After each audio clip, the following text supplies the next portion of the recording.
Class is now in session. I'm Professor Hockey, and today we'll be discussing day one of free agency for the San Jose Sharks. Now, technically, the first day has not yet concluded. It is certainly possible that Mike Grier will come out and announce one, if not multiple, new signings. But earlier today, there were a couple of moves made that sent a very interesting and strong message to the rest of the San Jose Sharks roster as we move into the rest of this offseason and into the preseason and so on and so forth. The first of which was the signing of Tyler Toffoli, which occurred a few hours ago at this point, a 4-year deal worth $6 million per season. Now, this is a slight overpay for the type of player that Tyler Toffoli is, perhaps around $500,000 to $1 million more than he should realistically be making, but it is expected at this time of the year. Not only are the San Jose Sharks competing with 31 other teams, which means the Sharks wanted to make their offer as enticing as possible to get Toffoli to sign with them, but on top of that, the Sharks are also a very bad team, or at least they were this past season, and for most players over the age of 30, they want to still be playing some meaningful hockey games, which the Sharks can't really offer, at least through the first couple of years of their contract, since they aren't even expected to compete for a playoff spot over these next couple of years. And so when it comes to Tyler Toffoli, you do have to sweeten the pot slightly. With Toffoli, at the very least, he does have that Stanley Cup ring to his name, so that he's not as desperate to get a Stanley Cup as certain other players available in free agency, which is perhaps why this deal really worked out for San Jose. But you do still have to get that slight overpayment. You do have to sweeten the pot so that it all works out. Now, the 4 years is slightly more awkward for San Jose and is probably a bit higher than what Mike Grier wanted to give. This is because if Celebrini does come over to the San Jose Sharks for this upcoming season, both his and Will Smith's entry-level deals will expire at the same time 3 years from now, and so Tyler Toffoli's $6 million will still be on the books by then. And since both will likely be in line for massive raises depending on how they perform through those first 3 seasons, you don't want any gaps in the way of being able to sign those two players for pretty much as they want.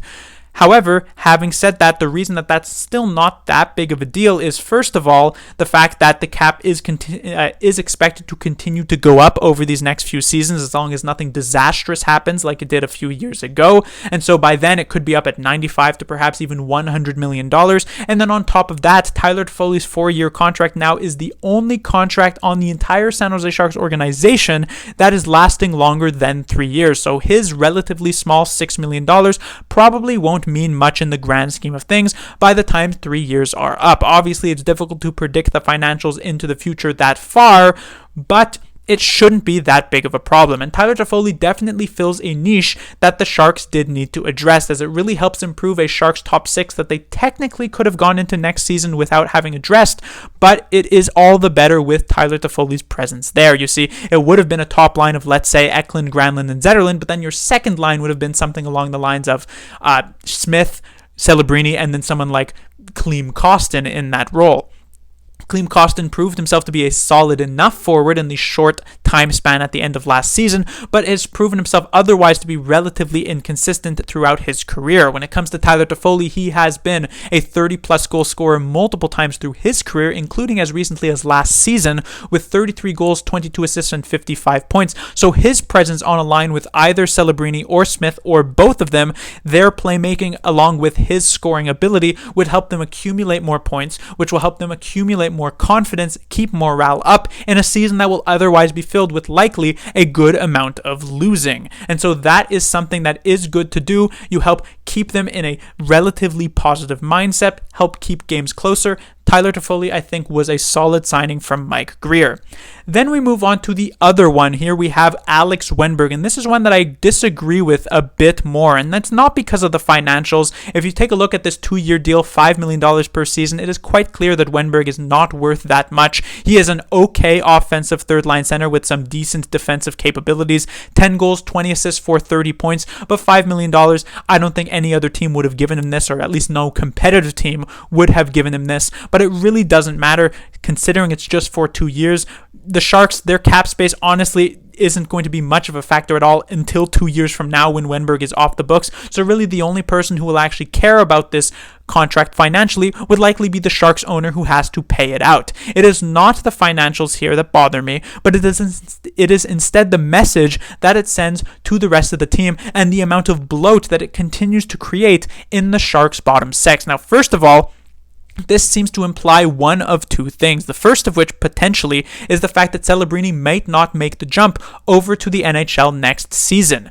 This is why they may have gone out and addressed this issue by picking up another centerman. However, it seems as though just a couple of days after the draft, it would probably be too early for Celebrini to have made a decision, so I doubt this is the reasoning. The more likely reasoning is that Logan Couture is not going to be ready to start this next season and potentially might not even play another NHL game. It is very possible that he is headed to that LTIR type of situation that many players before him, like Shea Weber, have done, which is essentially he'll just be injured for the rest of his contract. Every single year he'll be reevaluated, seen to not be able to play, and the Sharks will put him on the long-term injured reserve, free up that $8 million through the season, and that will be that.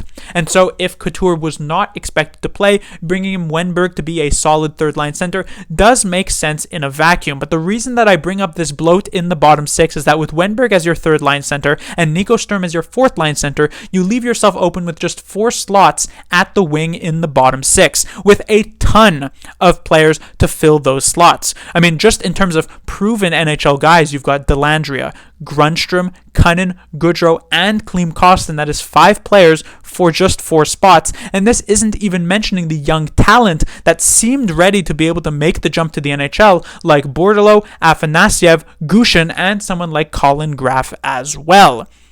It is not an ideal situation for the Sharks to be in, to have 9 players who are ready to play NHL hockey with just 4 slots available for them. And as we have learned in the past through the NHL with many coaches before him, obviously I'm not 100% familiar with the approach that Ryan Warsofsky will take, but based on his messaging about Luke Cunnin and how much he loves him as a player, it is very likely that the proven NHL players will win out over the unproven ones and those young talents for the San Jose Sharks. And over these last couple of years, we have already seen multiple players in the Sharks systems be frustrated with the lack of moving up opportunities in the team and have walked away from the franchise. Sasha Shemilevsky, Martin Kaut, and most recently, Leon Gavanke. Afanasyev was acquired in a lopsided trade from the Nashville Predators because he didn't see a path to playing with the Predators on their main squad, especially considering now the Predators have made a huge splash on day 1 of free agency.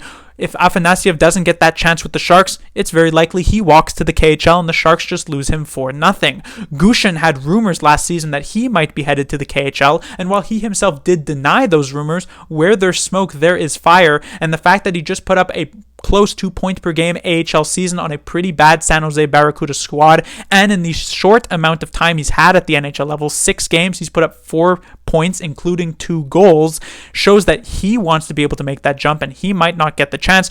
Bordeleau already played 27 games in the NHL. He has proven that he belongs. He was one of the Sharks' better forwards down the stretch last season. For him to be kicked out of the lineup for these players who are getting signed from other places and traded for from other places, and perhaps even are worse than him in the case of players like Luke Cunnin and Barclay Goodrow, is likely going to be a very frustrating situation. And what type of message are you continuing to send by having this occur? Players who are not yet ready for the NHL jump but may be soon within the next year or two, players like Philip Bistedt or Kasper Haltunen or David Edstrom or Ethan Cardwell, who hope to be able to make that jump. The message that seems to be being sent by Mike Grier is that if you don't have elite top 6 type of potential to immediately make that jump, like an Eklund, like a Smith, or like a Celebrini, we would rather get players to play in the bottom 6 who have already shown that capability than actually giving you the time of day. Now, obviously, I do suspect these guys will be given a chance, but if that chance is limited to just like a preseason game or 2, and then they are immediately snubbed and sent back down to the AHL,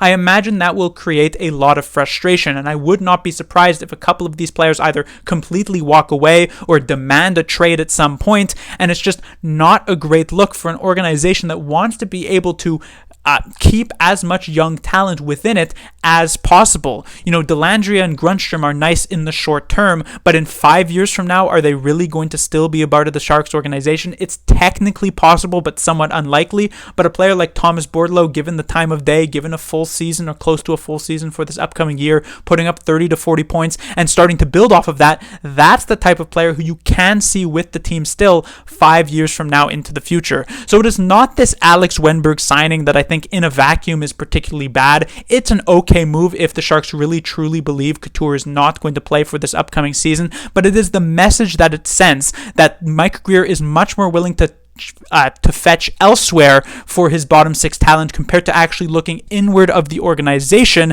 That is not necessarily meaning great things for the years to come for a lot of these young players who, like I said, might not have that super high ceiling at the NHL level. But that will do it for this review of day one. Like I said, there might be still some more signings in the future for Mike Grier and the San Jose Sharks, but it is likely that we have seen most of the big splashes come and go. And while these deals aren't terrible in a vacuum, it does bring the question of what exactly the roster will look like come next season. Class dismissed.